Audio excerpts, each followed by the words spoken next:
Hey, it's Liz D'Alto, and this is the Untamed the Wild Soul Woman podcast. From body image, sex, spirituality, money and relationships, to motherhood, creativity, business, communication, and desire, Untamed the Wild Soul Woman is the place to come for real stories and powerful advice to help you reclaim and redefine womanhood in the 21st century.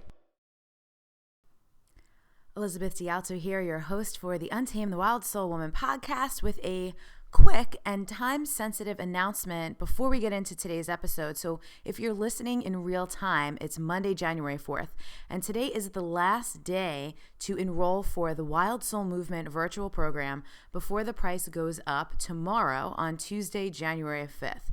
If you're curious as to why the price is going up and what the price is going up to, you can read the blog post I wrote about it last week at untameyourself.com/biz, B-I-Z, lesson. That's untameyourself.com/biz lesson. So if you love the podcast, if you have been wanting a reason to come in a bit deeper to the Wild Soul Movement work, to the message of untaming yourself and untaming your wild self, your true nature, connecting to your femininity, and really loving, trusting, and accepting yourself, this is a great reason to jump on it right now. For further details on the Wild Soul Movement program, you can go to untameyourself.com/join-us. And now for today's show. Elizabeth D'Alto here, your host for the Untamed the Wild Soul Woman podcast. And today I'm here with actually one of my closest friends on the planet.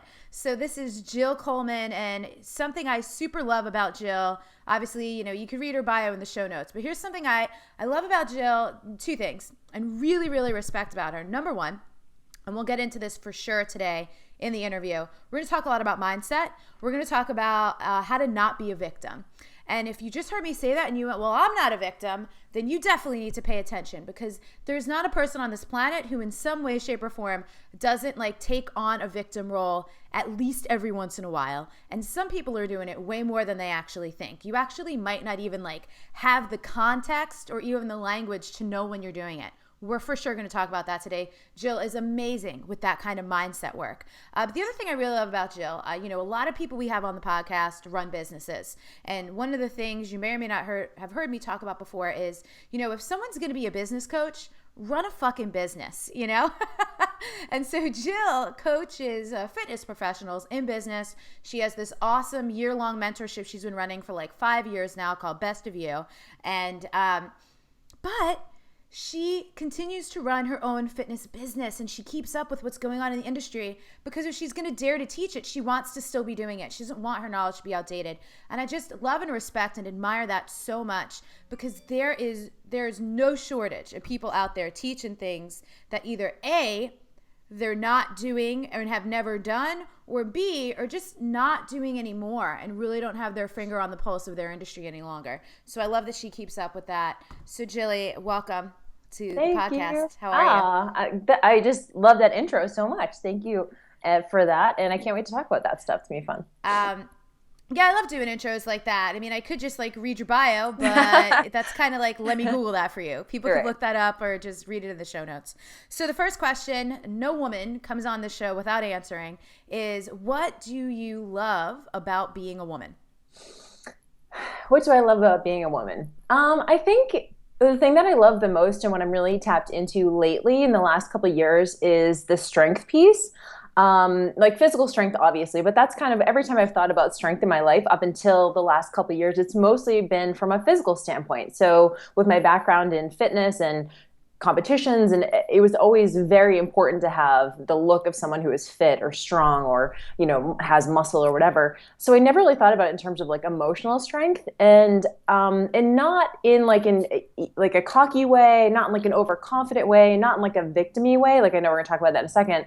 But for me, strength of being vulnerable and being able to, be 100% authentic. And that's one thing that I actually really respect about you, Liz. I feel like you just literally show up with zero expectations for how that needs to be received in the world by whoever.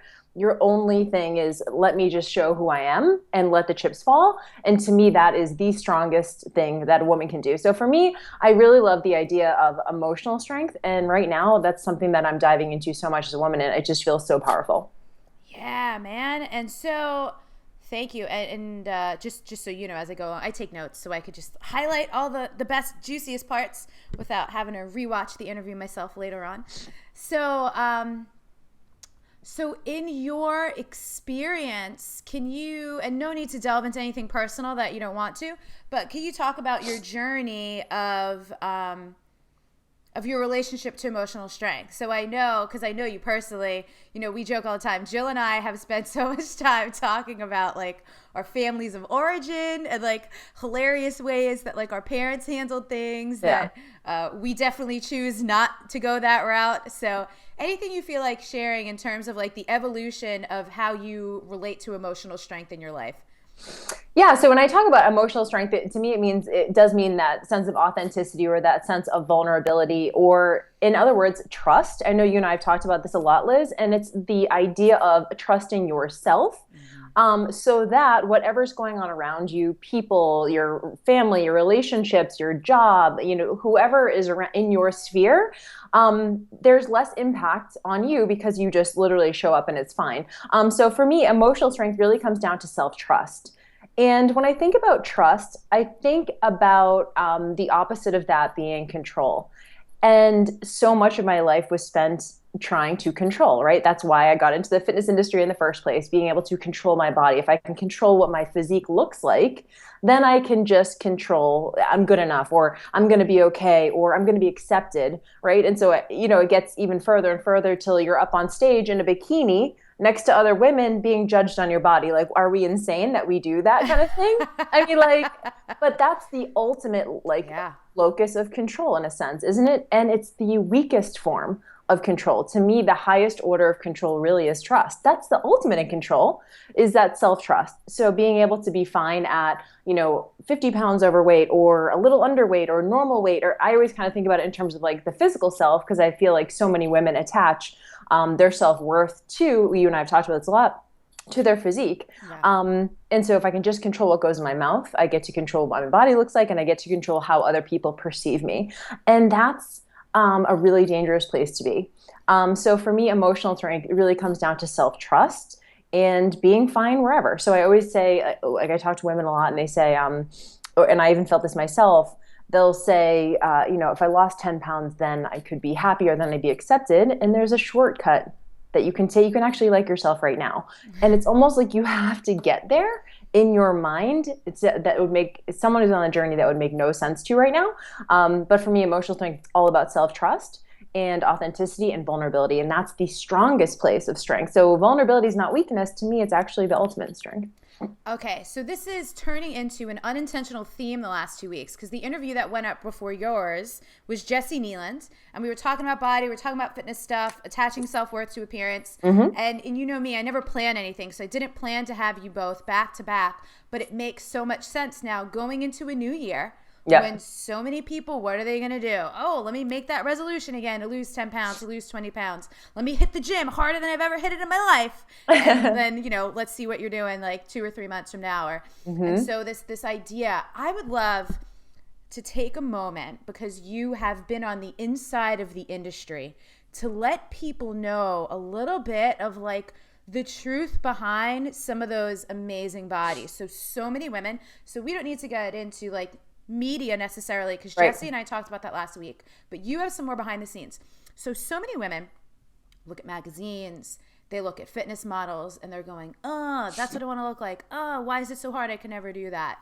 So do me a favor and let people know what your life was actually like when you were living that way. Like the Tupperware containers, how many workouts, how many hours, and also like the damage. So I don't know that you ever dealt with the metabolic damage stuff, but like the very real things that you've helped women with or seen people go through in terms of when they do treat their bodies that way. Yeah, it's so interesting. And we should definitely circle back to not necessarily the media stuff, but like body shaming and things like that. And like the responses we have when we see images of women who are fit or lean or whatever on the internet. Yeah. But to first answer your question, yeah, it was really crazy. I think what a lot of women do, well, at least the ones I've seen, is if you get a taste of more of elite fitness, like advanced fitness, where you start to see your body change. You're like, wow, I can lift these weights. I can do it consistently. I can eat this thing. I can do it consistently. And I can actually see my body change. There feels like there's so much power in that. So when you get a taste, you kind of get addicted. Let me see if I can go a little further. Let me see if I can do a little bit more. Let me see if I can get a little leaner. And it becomes this thing where before you know it, and this is what happened with me, within a couple of years, I was going from maybe doing 20 minutes of cardio a day to doing 2 to 3 hours a day of cardio sometimes when I was getting ready for competitions at the gym 3 times a day to do these workouts. I didn't end up, I actually did not do much with metabolic damage. So just if people don't know, metabolic damage is where your adrenals start not being as responsive because of this high stress. Usually it's two things. It's a lot of exercise plus minimizing your calorie intake. I never really counted calories. That was, I think, the one thing that saved me was I never really I dieted, but I was always hungry. Because I was doing all this exercise, always hungry, always craving. So I was eating all day long or trying to not. I was eating chicken and broccoli out of Tupperwares 7 times a day. It was a full-time job, Liz. It was an absolute full-time job, 3 times a day at the gym. Plus, it's so funny. I ordered this. So now I'm in Southern California where I'm like, oh my God, finally, I just moved here 5 months ago and I can get all of the meal prep, food delivery services that I could never get when I was in a, kind of more suburban. So I've just tried this new one a couple weeks ago and they dropped it off and I was like, I can't eat this. It was tasted good, but it was just the fact that it was out of containers. I was actually, I'm going to cancel this right now. So don't bring me anymore. I had one meal and I was like, I can't even, it's a plastic container. So I'm had this aversion to Tupperware still. And so I think if you're really interested, what happened was as I got closer to my show, right? Because you're getting up on stage, you're 10% body fat, maybe 8% body fat, some of these women. And as you get closer and closer to the show, I was counting calories, how many I was burning, and I was literally burning between 1,500 and 2,500 calories a day just through exercise. So I would actually look at the machine, and as I was getting closer, I would bump up my calories 150 calories every single day. As I got closer to the show, for a week, it would be I need to burn 1,500 a day. And then I have to burn 1,650 a day. Then I have to burn 1,800 a day. And that was every single week up until the show. So by the time I got on stage, I was doing again, 2,500 calorie burn every single day for the week. It was just crazy. So I think there's a lot of things like that. My hair was falling out, just stuff that was affecting your health that you just don't know. So yeah, it was insane. I would never go back. Yeah. So thank you for sharing that again. So for anyone listening or anyone watching, really don't put these images on a pedestal without knowing what it takes to look that way. And really there's this horrendous quote that's something nothing tastes as good as skin feels. Ooh. And I want to punch things every time I see that anywhere, which fortunately for me is not often because I just don't follow people who would even post that. But, that kind of mentality is, I think, what gets people in a lot of trouble and creates these obsessions.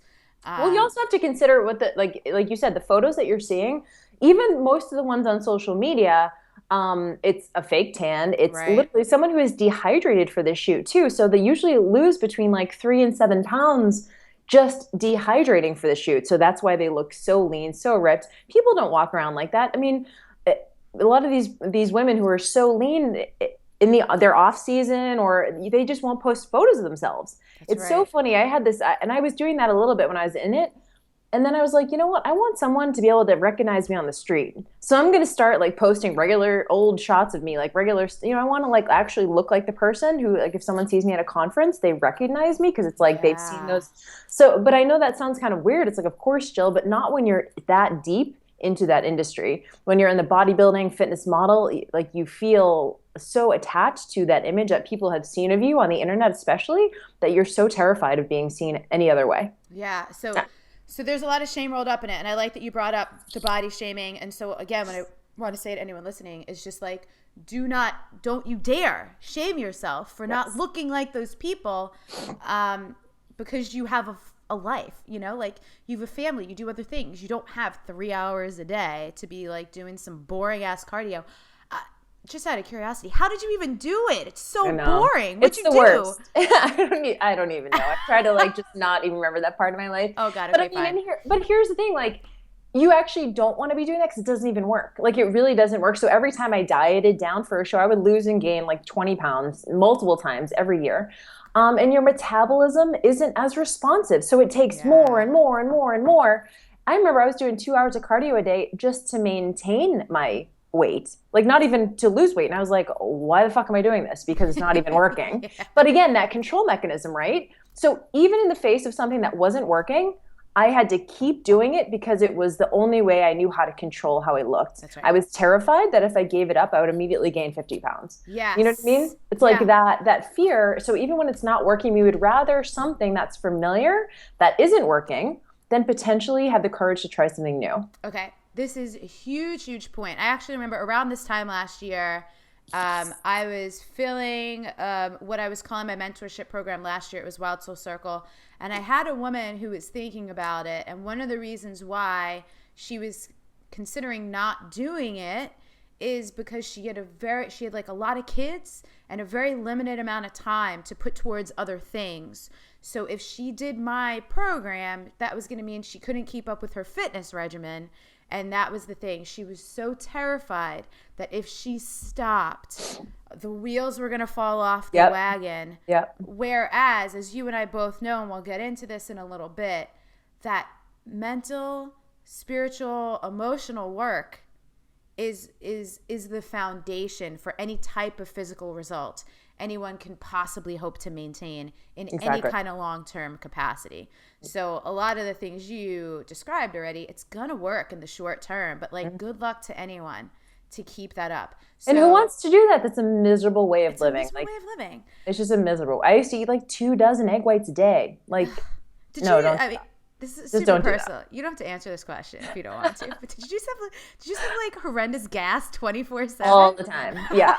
All the time. Like it was literally, and you know what? And it's funny because, and anyone who says that they don't is fucking lying because it's like and it's also like a lot of the raw vegetables and stuff. Like your digestive system can't handle a lot of that stuff. And where do you see it? Like obviously in like your bathroom habits, but then on your skin too. Like I had the worst acne of my life when I was like 26 years old.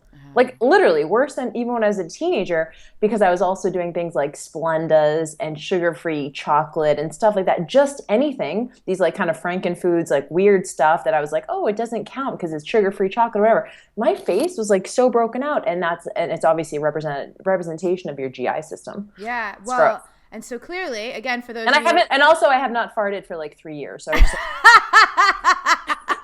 well, thanks for letting us know.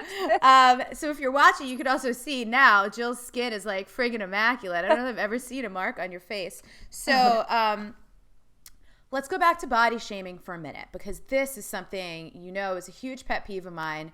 I hate, like I have visceral, you know me, I don't like to spread negative energy, but the things that make me want to like rage and like fight people on the internet is when anyone posts any of this, like this is the new that, I want to punch people, like strong is the new skinny or curvy is the new thin, like listen, it's all welcome, or like real women have curves. And I know. I even remember, I don't know if you remember this, at some point in my relationship with Michael, he shared a picture on like my Facebook timeline that said like real women have curves.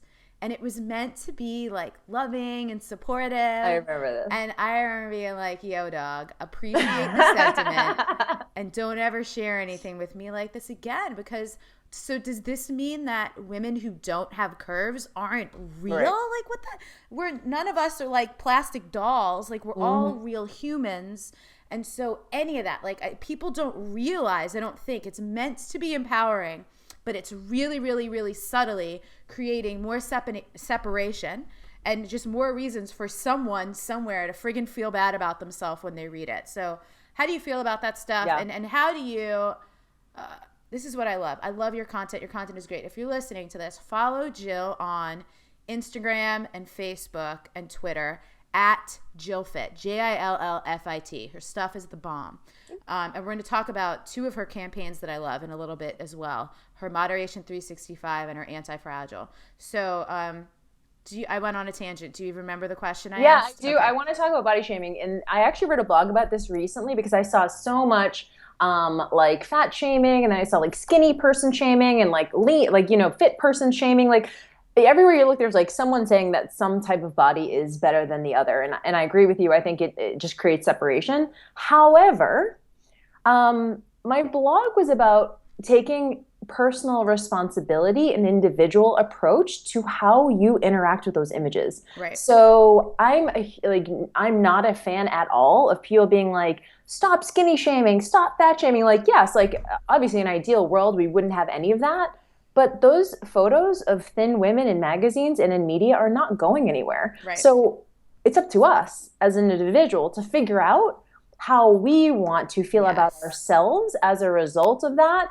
So for me, looking at if I look on the internet, if I go to Facebook right now and there's a picture of someone who is leaner than me and I start to feel bad about myself, that's my problem. Yeah. That's my issue. You know what I mean? Like I have some work to do. If seeing a photo of someone with skin is making me feel like I'm not good enough. Yeah. And remember, I think it's a journey. You have to get to that point. It's very easy to kind of subtly like blame or complain. Like I hate when people are just like the media or like culture or society. I'm just like, look, this is where we live. So why not take personal responsibility for figuring out your stuff, which is, not being a victim of an image. You know what I mean? Really, like it's almost laughable when you think about it. It's very real, and I'm not negating the feelings. Everyone has the right to their own emotional response. But ultimately, if those things are making me miserable, you can't just like shut off Facebook. I mean, I guess you could, but you can't just shut off magazine covers, and you can't just. I mean, this is the world, so figure it out. Yeah, I love that because like I do talk about media, culture, society all the time, but much in the same way that you just mentioned it, right? It's like, listen, just take responsibility. How are you going to feel when you look? And also decide, like, is this message for me? Like, is this even healthy? Right. Am I going to just go along? Like, how much longer am I just going to go along with this stuff instead of choosing on my own what feels right and true for me? And I do believe in curating. Like, then just don't follow it. You know what I mean? But like, you're right. You're going to pass a magazine stand at the airport. Like, you're going to be in a grocery store and you're going to see the chick on the cover of the magazine. What I find to be more interesting than anything, I've been noticing this a lot lately, especially the more I go deeper. You know me, like I love to talk about feelings and emotions all day. I'm always so curious. I notice people's like expressions a lot, right? And especially because of my work, like I read people a lot, not from a judgment place of just kind of like feeling into like what's up or like what's going on behind the scenes that they're not talking about. And I was flipping through a magazine on one of my flights on my vacation the other week, and even in like fashion ads and stuff, often people's facial expressions are just like dumbfounded or blank or just like so devoid of any kind of emotion or experience I'd actually want to have. It's just, I know. We don't need to talk about it. I'm just confused. Like, I know. I have so many questions. I'm sure they were like, you've done photo shoots. I've done photo shoots. You know that when you do them, you get like 100 proofs to get 2 good images. Yeah. Oh yeah. What did the other pictures look like if the one with the blank, unfeeling, like completely distant expression makes it? And like, also, who thinks that's selling anything? I don't get it. I don't get it either. But you and I are very similar. And I think for me, it definitely comes down to branding. I made a very conscious decision in my business a few years ago. Well, you saw my old website. It was when I was like still competing and stuff. And I had it like probably 3 years too long because I wasn't doing that anymore. But it was like this, just again, that almost like trying to be sexy, but I wasn't at all. I was like starving. And I'm like in a bikini and I'm like, and then like shifting your brand into like one of joy, one that's like fresh, fun. You know what I mean? Like this is supposed to be like fun. This brand is like, I mean, this information is supposed to be like fresh and exciting and not like sexy. You know what I mean? It just depends on what you're looking for. Yeah. And I mean, I don't think there's anything wrong with sexy either. But it's all just so interesting. So was there anything else that you wanted to say? I dug your perspective. Was there anything else you wanted to say on the body shaming thing or no? No, I mean, obviously, like in an ideal world, like, it's, I think it's funny because there's two camps. There's people who I feel like, the people who are like, think that that body shaming is going to actually be motivational to somebody. Right. I mean, is actually just a Right. lie. Like, there's this whole movement of like, people who are overweight should be shamed because it will make them do something. And I'm like, actually, or they don't have any shame like that. I've heard that too. Like, the people who are overweight don't have shame, and I was like, they probably have more shame than you could even imagine. You know what I mean? So, like, in a sense, I don't really feel like there's anyone has more or less a right to their own insecurity, if that makes sense. So you can be, I mean, I know plenty Yes. of women who are, normal weight, underweight, and way more insecure than someone Yes, who's yes, overweight. So yes. everyone is entitled to their own journey and their own experience, whatever it looks like. You see a lot of people being like, well, I don't know what I mean, I'm sure you get this too, Liz. People say like, well, gee, must be nice. Or like, I don't know what you have to complain about because look at your life, or like, look at you know what I mean? So you never know what's going on for someone else. Everyone has their right to their process, whatever that looks like. There's no objective measurement by which you don't like lose 20 pounds and you're like, oh, I'm good now. Like it's all, that's why it has absolutely nothing to do with your physical self. Like how secure you are, your level of security, your level of self-trust has like a zero to do it with your physique. Yeah, yeah. So it's super interesting. And I love what you say is just like yourself right now. So if a person has physical aspects of themselves they don't like, and they want to start or they want to find a way to like themselves right now, what's your advice for that? Where do people start? Yeah, I think that's a great question. For me, it's always in the power pursuit. So, for example, I don't know, I grew up like kind of hating my thighs. Like I was like, oh my God, thanks mom, thanks dad for like this genetic whatever. But I never saw it as like something I'm just gonna have. I was like always just, why can't I have skinny legs? Why can't I have thin legs? Everyone around me has all these, all these little girls when I was like in elementary school. I was like such thin legs, and I have these huge, massive quad, all this stuff. Until I was just like, you know what? These aren't going anywhere. So why don't I just do the best I can with what I got? And for me, that's why I fell in love with exercise. I was like, and not because they need to look a certain way, but I was like, look, I'm in the pursuit of the utility of them, like in a sense, like I can squat, I can sprint, I can jump, I can do these things that make me feel super powerful. And instead of coming at it from the perspective of like hating this thing, could I not start to value them for the way that they enable me? And so I think for me that the pursuit of doing something with that body part. So for example, if you're like, I don't like my arms or whatever, like, I don't know, do something like fun with them, like start swimming, or like, you know what I mean? There's something that you can do and pursue and feel like there's functionality there instead of just hating them. Does that make sense? It makes so much sense. I super love it. And I think this is one of the reasons why I love dancing, Yeah. because same. So for me, it wasn't my thighs, it was my ass. Because when I was little, I got made fun of a little bit. I got called bubble butt here and there. I was a huge tomboy, and so I was playing basketball in the schoolyard one time, and some kid yells out, "Hey, yo, Liz got a big ass!" And I remember like just assuming that was a bad thing. And this is why I Yeah, but always, whoever they are to other people, I will always really appreciate J-Lo and Kim Kardashian for coming along and being like, hey y'all, big ass is where it's at. But so when I dance, like I could twerk, I could like shake things, and it like looks great without that much effort because I have like this inherent jiggle built in. So I dig that, and it's such a and great it makes you question. feel powerful, right? Like it makes you feel like Yeah, there's power in your body that's right. instead of like literally. I remember looking in the mirror at times and like poking, you know what I mean? Yeah. Like actually looking at one thing that I changed. And I think for women, hopefully I think you get older, you start to look at your body more as a whole instead Yeah. of breaking down body parts. I think that's Yeah. person's thing God. that's generalized, but I think that's something that totally shifted for me. I used to be like look and like poke and prod and pull, but now it's just like, do my clothes fit? Let's go. Yeah, Like right. Well, that's literally it. and again, it's one of those things. This is why I talk about like culture and media, because the programming, right? Like what's Yep. on the cover of all those magazines? Get flat abs, get sexy Mhm. legs, lift your butt. Yep. So we have that programming. So that's Yep. our job to unravel that and go, this is a whole thing. It is. And she can do amazing and wonderful and powerful things. And I want to really overemphasize you just said.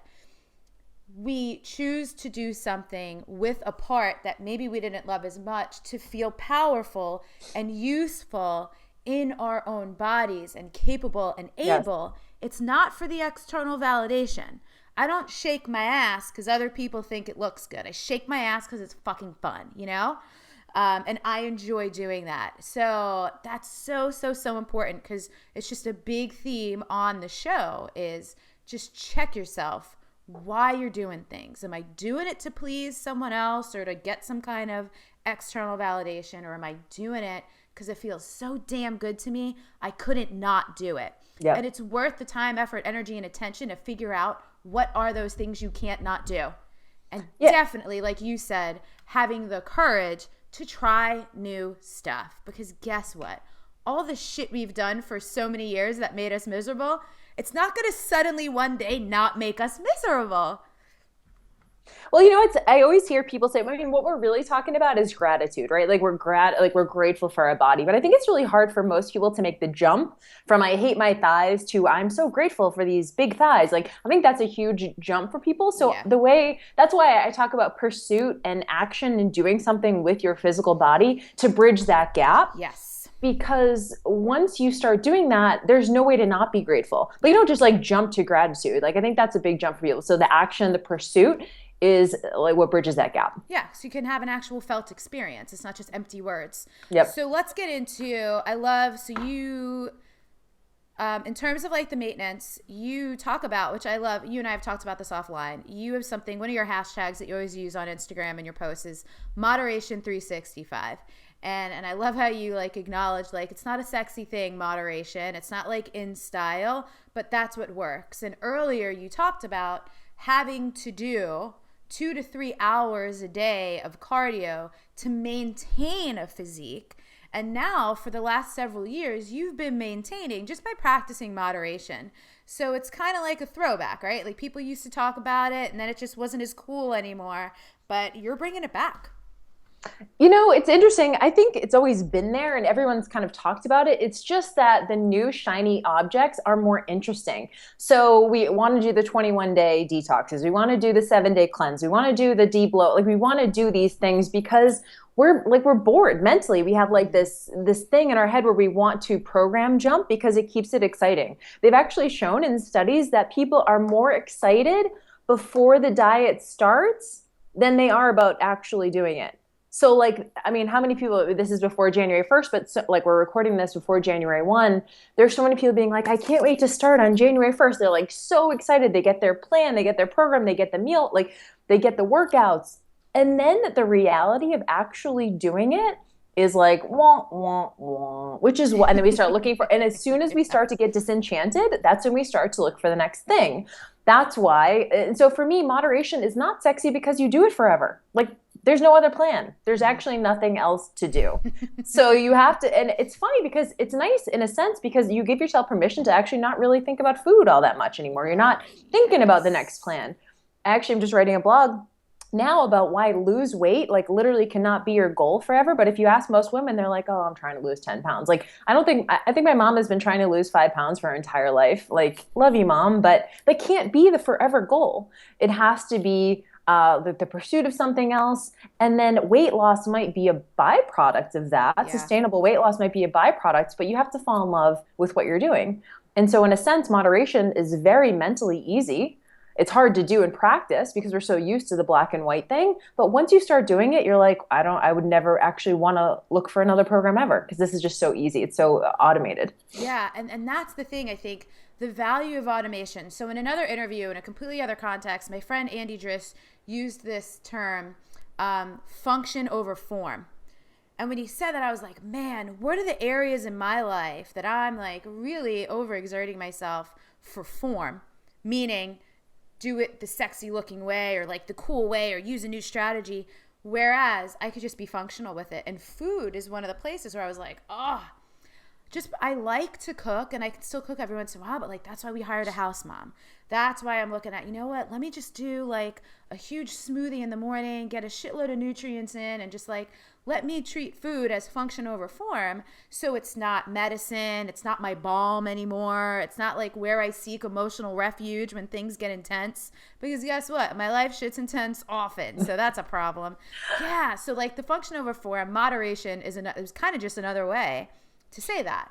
So I think it's hard, like mentally, because we're so used to being obsessed with food, right? Like yeah. we're just like we're so used to thinking about it so much. We're so used to constantly needing to lose 10 pounds. We're so used to what meal plan are you following? Like it's just such a big part of, so the idea of not having it be a huge part of what you think about on a daily basis is just disorienting. Yeah, it's like More I than don't even know anything what to else. do. I remember way back, early on, probably in the first 10 episodes of the podcast, I was talking to my friend Shayla, and that was one of the things. She's like, losing 10 pounds, I think it was, is like part of my identity. Yeah. Like I didn't know who I was if I wasn't trying to lose weight. And what an interesting thing that probably a lot of women listening can relate to. Big time. It feels so impossible when you're getting started. So I do always like to say, when I talk about moderation, a lot of people say, well, Jill, you don't understand because I'm an all or nothing person. I just can't even be around French fries. I just can't even be around ice cream. I can't even have it in the house. And I understand that because I was that way exactly. If there was something around, I had to polish it all off. I couldn't leave. I couldn't take a bite of something. I had to finish it all till it's gone. And then I would start my diet again on Monday. So one of the ways I talk about moderation is that you eat the same on Monday as you do on Saturday. Like you literally eat the exact same way every single day. I don't even know what day it is. Whereas before, I remember going to the grocery store Friday night at 5 o'clock and getting like 2 chip items, 2 different cookie items, like, an ice cream, frozen pizza, and this is all for the weekend. Like I just couldn't wait to eat during the weekend because it was like relief from my life or from having to think about, food, or it just felt like stress relief. And then everything, I call it the Sunday night roundup. You go around, you eat everything that's left. And then you start again with your clean meal plan on Monday. And so you do this week after week after week. And moderation is the opposite of that. It's literally having little things every single day that feel like relief. So you don't wait till 5 o'clock on Friday to have nutritional relief. You have it every single day. So that when you get to 5 o'clock on Friday, you're like, I can take it or leave it. I'm good. Yeah. And so this is such a mental switch for people. It took me about 3 years to fully kind of master that way of eating. So but you have to get started. I mean, that's the thing, is like, you have to just get started, and the other way is not working. So why not just try this way? Like the old way is always going to be there. You can always go back to the crazy, the black and white. Like that's not going to go back to the cardio. It's going to be there, but why not have the courage to try a new way? Especially because you said the old way is not working. And I love this about you because like we've traveled together many times over the last few years. I love like if we're like, oh, you want to try dessert? You're always like, I'll have a bite. And that's what you'll do. Like you'll have, 1, 2, maybe 3 bites, and then like you're good. I'm just like, whatever you want to get. Yeah, I mean, people always ask, do you want to get, like, what do you want to get? And I'm like, well, you pick it. I'll have a couple bites, whatever you get. Yeah, and but it's I was cool never too because you're not like everything. I think about how much effort, energy, time, and attention that people put into, well, what's at that restaurant? Is it? Mm-hmm. And again, of course, like if you're in a population that has some kind of health issue where you can't eat something or an intolerance, I am not talking to you, right? But if you're a person who's entrapped yourself for fear of gluten or dairy or whatever, and your life is just, like Jill said earlier, so controlled. I can't eat that thing. It causes mucus in my body. Like all these things, like just it's almost like we know too much, right? Mm-hmm. And so it's less about what's going into your mouth and more about what's coming out and the thoughts that are happening. Like I have a friend who one time said, like, the guilt is more like damaging than the gluten, right? If as you're eating, you're going, I shouldn't be eating this. You're like, it's the stress of that too, right? Yes. It's the emotional stress, the mental stress of having to think about food all the time is actually way worse for your physique than having a couple bites of chocolate every day. Like just give yourself that. If you find yourself completely obsessed about trying not to eat a food, you should just probably have a little bit of it now, and then you won't eat all of it in next week or month or whatever, because eventually it's going to give out. Yeah, totally. Okay, so tell us now, you were telling me, and by the time we air this, it'll be Monday, January 4th, and you'll be starting this on Tuesday, January 5th. So it'll be perfect timing if anyone wants to check it out. tell us about hashtag anti-fragile. So Super excited about excited. this. I know you and I were talking about it last month in Costa Rica. I'm super excited. It's hashtag anti-fragile 2016. And what it's about basically is it's 100% about teaching self-trust. So honing trust in yourself. It's funny, I'm writing a blog on how to control your life.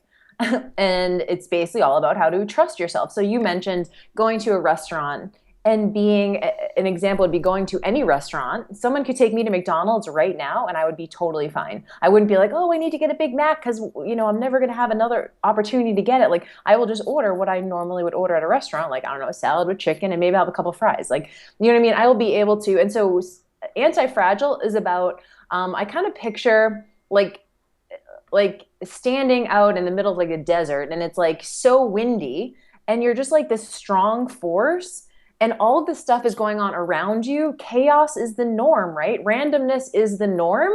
So waiting for circumstances to be perfect so that you can be perfect is just doing us a disservice. Anti-fragile is about 100% being fine with whatever's going on in your life. Figuring out a way to double down on you, regardless of your food environment, your relationships, your work, whatever is going on around you. It's about being 100% solid and trusting that you can handle it.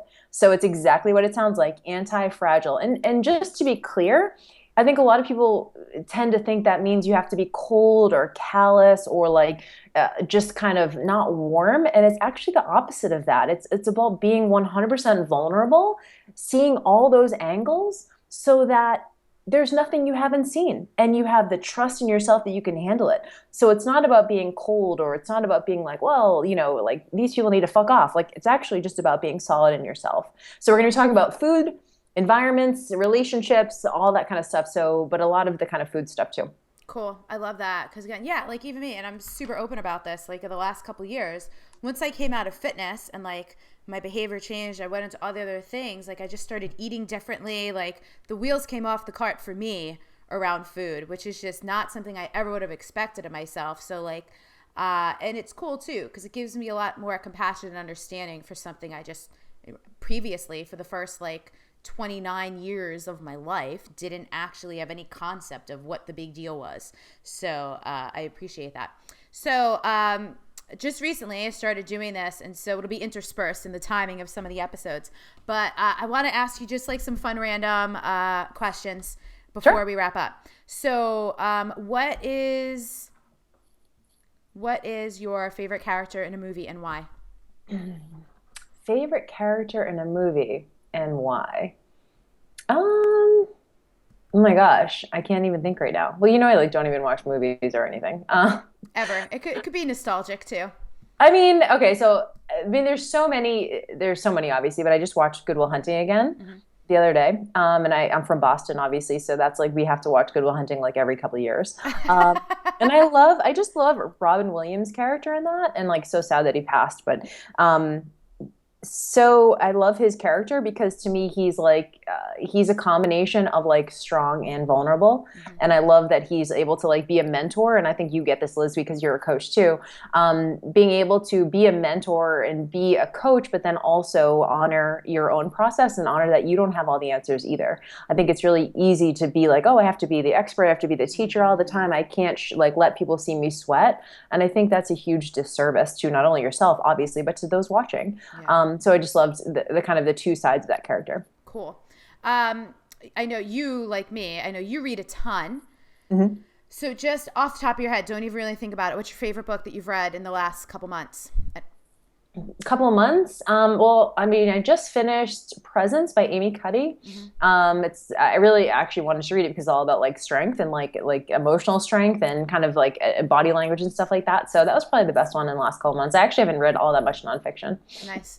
So what do you have like one thing from that book that you were like, oh damn, like anything kind of like new? I thought it was, what I loved about it, I can't really remember necessarily like one thing, but what I loved about it was, I've had this question in my mind, can you teach charisma? Is it teachable? are you just born with it, or is there a way that you can make yourself, especially what we do like online and stuff? I always talk about kind of like personal brand and stuff like that, kind of like being your personality, but on steroids. You have to kind of have an edge to you. You have to kind of have a bigness about you or something that's interesting about you. And I think it's not necessarily natural for everybody to do that. And so I loved Presence because it teaches actual like tools about how you can be someone who has a little bit more charisma, or who shows up as a strong presence, or has, some edginess. People want to know what's going on with you. So I thought that's really good. That's interesting. I've always wondered that too. And I've actually always kind of been in the camp of, no, you can't teach charisma. You either have it or you don't, because I've never seen anything to prove otherwise. So good to know. And there's another good book called The Charisma Myth that does kind of the same thing. Oh, cool. All right, great. So last question. Is there anything I didn't ask you that you wish I would have, that you would like to just jam on for the last couple? That you didn't ask me?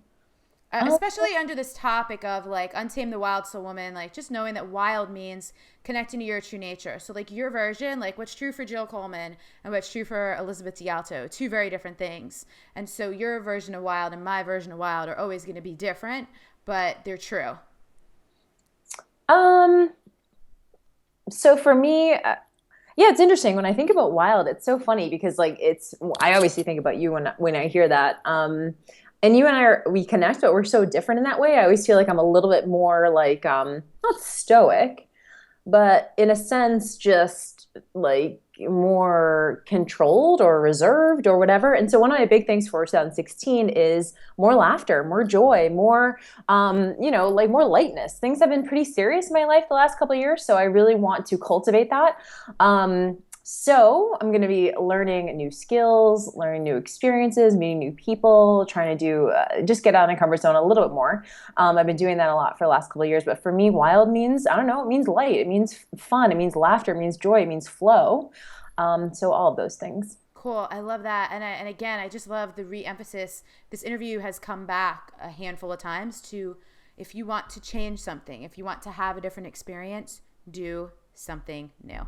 It reminds me, I think it always gets attributed to Tony Robbins, and I don't know if he's the original person who said it, but that thing, like, if you keep doing what you've been doing, you're going to keep getting what you've been getting. So hear these words, women. Like, if you want to have a different experience in your life, you've got to do something different. Whether it's take a different program, try a new skill, like go learn something from scratch. My big thing in 2016 that I'm so excited for, and I've dabbled before, but I've never done it consistently, is pole dancing. I want to be like an acrobat by the end of 2016, and also just like a filthy, like exotic dancer. Things that I couldn't even post on the internet, but you know me, I probably will anyway. So and one more thing about that, like, we always hear people say, do something new or like try a new skill. And it kind of gets like, I feel like sometimes it's like, yeah, whatever. Like it doesn't have like, because people just say it, they kind of like gloss over it. But there's so much utility in having experiences that make you super fucking uncomfortable. Yeah.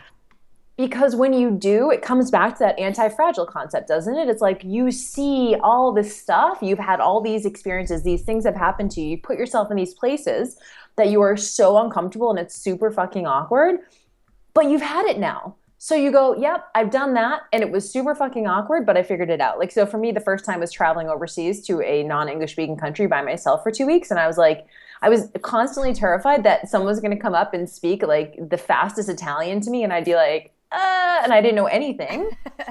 But I can't even tell you how transformative and empowering that was after I was done. There was never a second that it wasn't awkward. I wasn't terrified. But at the end of it, I was just like, I can't believe I did that.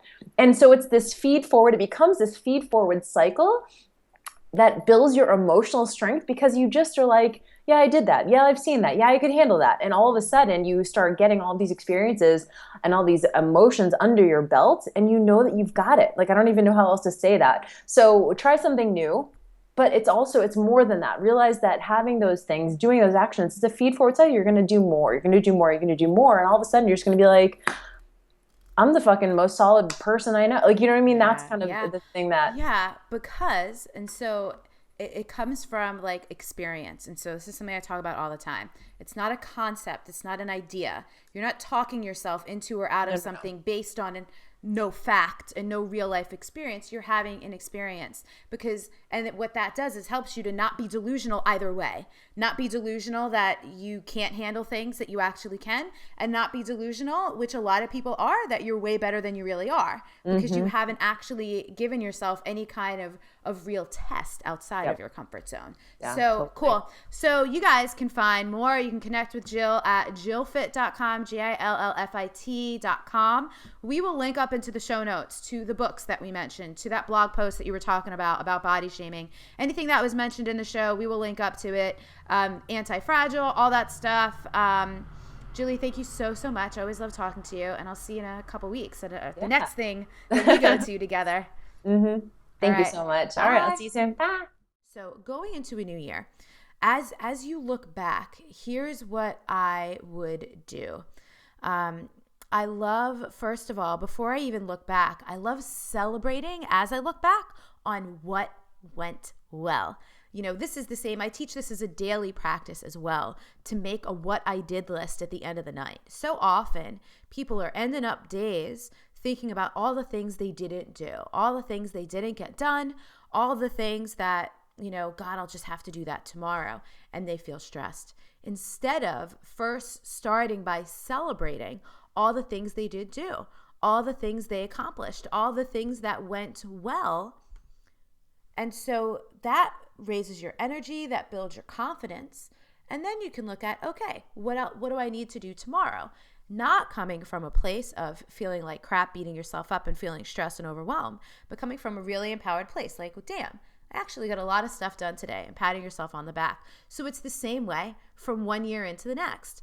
Often, again, it's really easy to look back. What were my goals for this year? Oh, well, I didn't hit that. I didn't do that. Crap, I'm the worst. Or you can go, man, look at all the things I did this year, and just really celebrate and really make a list. This is a great thing to share with other people, by the way, to celebrate. What are all the great things that you experienced or accomplished in 2015?